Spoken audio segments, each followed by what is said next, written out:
I'm going to share how I'm going to accomplish my 2023 goals in 12-week sprints using the 12-week year. My name is Monica Denies, and I'm a therapist and mindset coach based in Dallas, Texas. So if you haven't heard about the 12-week year, it is a book by Brian P. Morin. His focus is to get more done in 12 weeks than others do in 12 months. It's a productivity strategy where you really do just focus on making your goals in 12 weeks. That could be chunking down your annual goals into sprints so that you can make them more achievable. I got inspired by a YouTuber. I will insert her channel down below. Montel B. I think she started this trend and created her own action plan for the 12-week year. I got really inspired because I really do think that it pushes you to actually do more and to be super hyper focused on the things that you really want to achieve in life. Now, what I love, I did read the book, and what I love about the book was that it first initially made you think about your aspirational vision. Like, what is something that you may or may not be able to obtain, but it's aspirational, right? It's like there's no limits. Just think about anything that you want in the world, and then break it down into your next 3-year vision, and then your 1-year vision, and then using that 1-year vision to do your 12 weeks. So that's kind of how I did it, and I would love to share with you what my vision is, just so you can get an idea of what that would look like for you. Again, this doesn't have to be written in stone. Your visions and what you want in life is constantly going to change. So that's what I love about the 12-week year. You don't get stuck. Let's just say you made a goal for the year and you had to pivot because something else, something that's going to bring you more joy, actually became more important. Then that is okay. That's the beauty of 12 weeks. Instead of feeling stressed out that you have this whole year to achieve this goal, 12 weeks is going to keep you really focused. Now, what I love too about the book is that it really does tell you how to accomplish it, like planning, making sure that you have a effective plan throughout the 12 weeks and making it realistic for yourself so that it can be achievable. It even will ask you how to be very specific about how you're going to be measuring that goal. So this is kind of similar to SMART goals if you've ever done SMART goals, and then using your time with clear intention. So being very intentional about your time because you only have 12 weeks. And then it also has an accountability component. In the book, they do suggest that you have a weekly check-in with an accountability partner or have weekly check-ins with yourself. Typically, they do want you to have someone that you can bounce back on how you did on the week. And this is a weekly thing. So they really want you to be hyper-focused and really be able to visit, like, what did it work? What is holding you back from accomplishing the goals that you set for the 12-week year? And then commitment, being able to really set a commitment for yourself about obtaining these goals. One of the things that I love too is that the 12-week year is very much every single week you have something that you're working towards your 12-week year goals. So it is very specific. You keep all the control by creating daily actions that are going to move you towards making that goal. So it's amazing. It does talk about how some things that people get a trap on when it comes to the 12-week year is that they could set unrealistic goals. And to be honest, I think it's okay to dream big. I love on Montel's video, she said about like let me be delusional. And I love that because she ended up reaching some amazing goals because she believed that she could. It didn't matter to her that they could be unrealistic because in her eyes they weren't, right? So I love that, even though it says here, don't fall for setting unrealistic goals, I think it might be particular goals, right? So sometimes there are some things that we don't have control over. And so being realistic about the type of goals that we're setting. Also, doing too much. It's the first time you're doing the 12-week year, don't do too many goals. Simple goals will gain you more traction and actually help you understand the system better. And then another thing that people sometimes get trapped on is not tracking their progress. So I'm going to show you how I'm going to track my progress, the goals that I'm doing, because I really want to make sure that I'm doing the system as best as I can so that I can achieve these goals. And then the last one is not having an accountability partner. Like I said, they want you to have an accountability partner because this is where you can, check in, and see what your progress is at and ways to figure out where you can correct your action if you didn't, what is it called? If you just weren't successful. How can you be successful the following week? So anyway, that's everything that you need to know about the 12-week year if you don't want to read it. But basically, you have 12 weeks, you pick a couple of goals, you actually pick specific tactics that he calls it tactics that are going to help you reach those goals. And now I'm going to share with you my 12-week year goals, the tactics, and how I'm getting all organized. I wanted to start off by sharing my 2023 goals. These are my annual goals, and this is what I'm going to use for my 12-week year as far as like breaking them down, making them achievable for myself using the 12-week year. I have a whole video where I just go through this whole 2023 goals list. So I'm not going to do it here. So I'm going to just insert the video right here on top somewhere, and you can click that video to watch more in depth. But because this is a lot of goals, I'm going to focus on very specific ones. And so we're going to go here to my 12-week year plan, and I'm going to show you a little bit about my vision. So like I told you, you can have a vision for an aspirational vision for your life. What does that look like? For me, it could look like 500K YouTube subscribers. You're abroad, own a townhome, make 6 figures in business in a sustainable way, continue to practice what I preach, have a physical location for my therapy practice, and owning a podcast YouTube studio. Take trips with friends, have an amazing marriage and sex life, being fit and confident.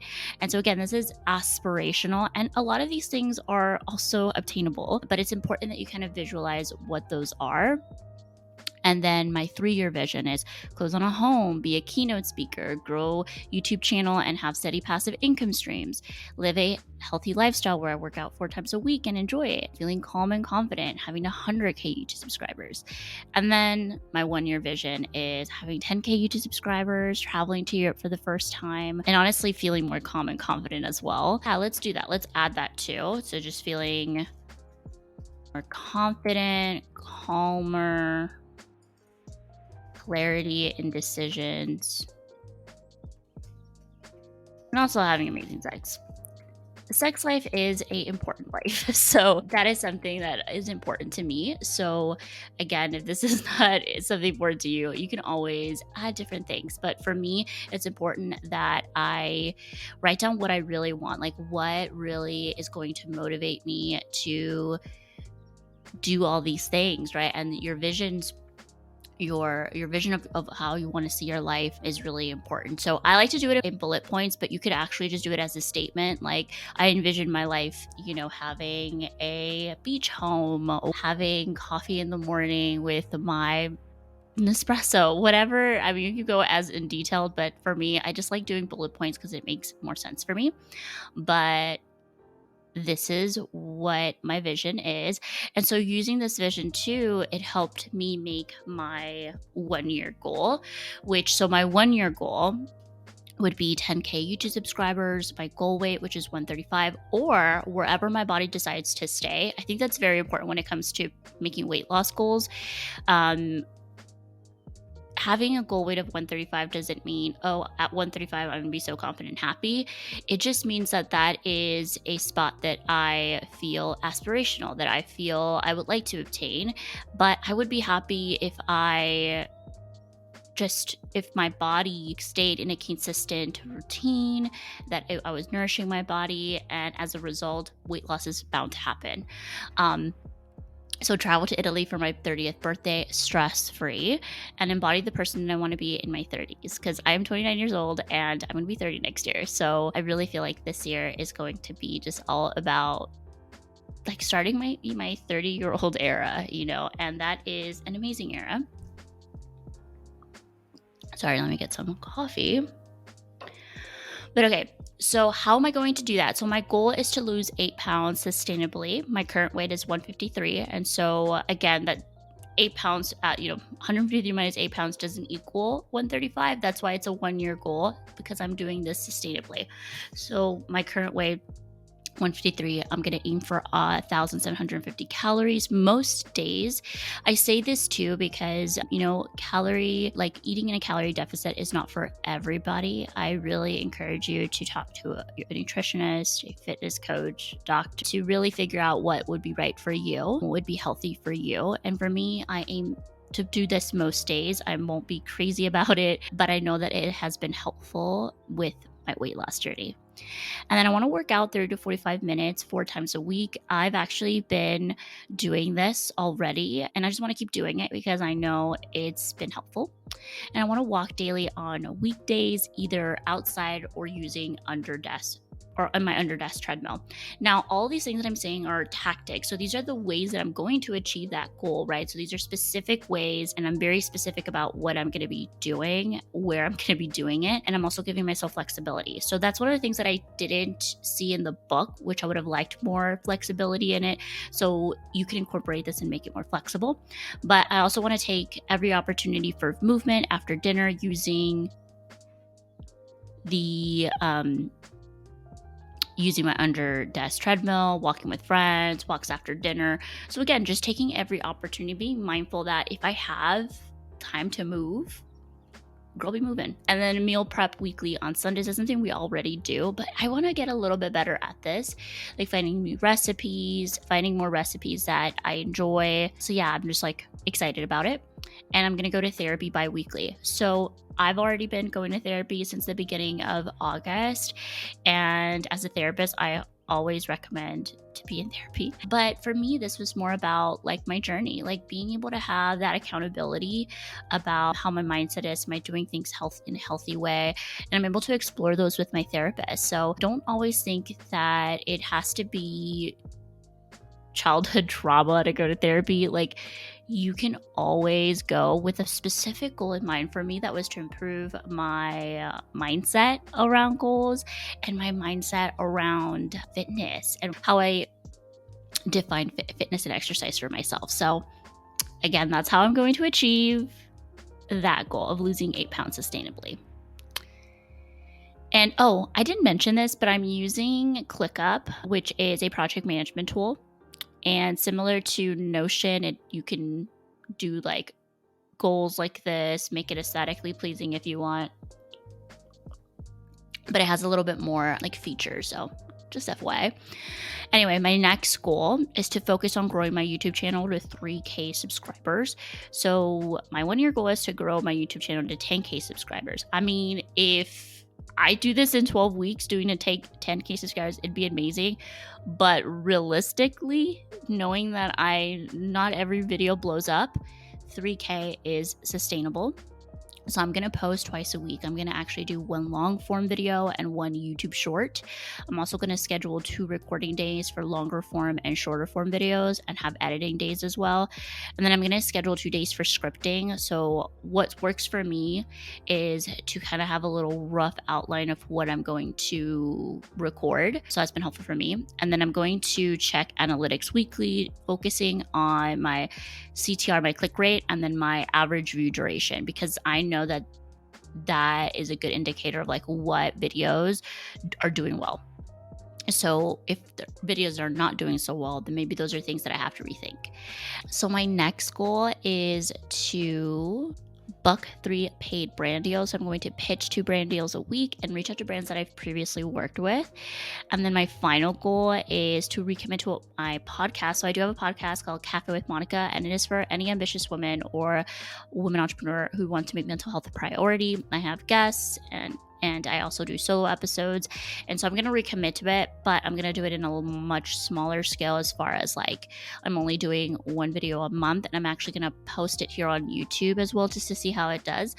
And then I'm going to also have a new podcast cover. I'm going to update my podcast cover because I will insert it right here. This is how it currently looks like, and I feel like it's a little outdated, and I really want to be able to have a photo of myself on the cover. So I'm excited to do that. I think I'm either going to outsource this and get someone to take a photo for me, or I'm going to try to do it myself. I'm going to see as far as time wise and style wise. But yeah, those are all my goals for the 12-week year. I know It doesn't seem like a lot, but it is a lot in my opinion. And the way that I'm going to keep track of my tactics is I'm going to be using my project management tool.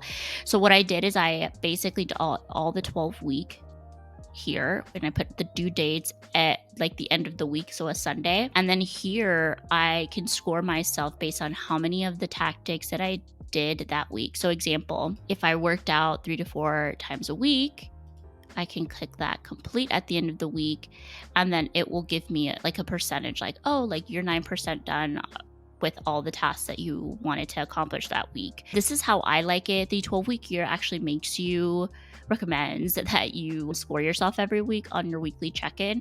And so I like this version better for myself because it's just a lot easier to keep track. But basically every week you'll have things to do based on your 12-week year. Some of them are going to be repeated things like the workout stuff. Some of them are going to be not repeated things. For example, I'm still working on this, but like week 2, I need to shoot my new brand cover photo. And I'm going to have to make the cover and then add the cover to the podcast platform. So those are added stuff that wasn't in week 1 because I'm not focusing it on week 1. I hope that makes sense. But yeah, that's how I'm actually going to keep track of everything. So as you can see here are all the weeks and some of the added tasks. Like I said, there's going to be some tasks that I have to do a specific week or that I scheduled for a specific week. And this is right here. So I'm going to shoot my brand cover and then I got to post my podcast episode. So that is just, again, an easy way to see it on the calendar view. Those are my 12-week year goals. I will be doing monthly videos as my monthly reset videos, giving you guys updates on how I'm doing with my goals. I hope that you join my journey and you consider subscribing to the channel. I'm really committed to really seeing this through and I'm excited about it. If you are going to grab the book, make sure that you let me know and let me know what goals would you like to set if you had a 12-week year.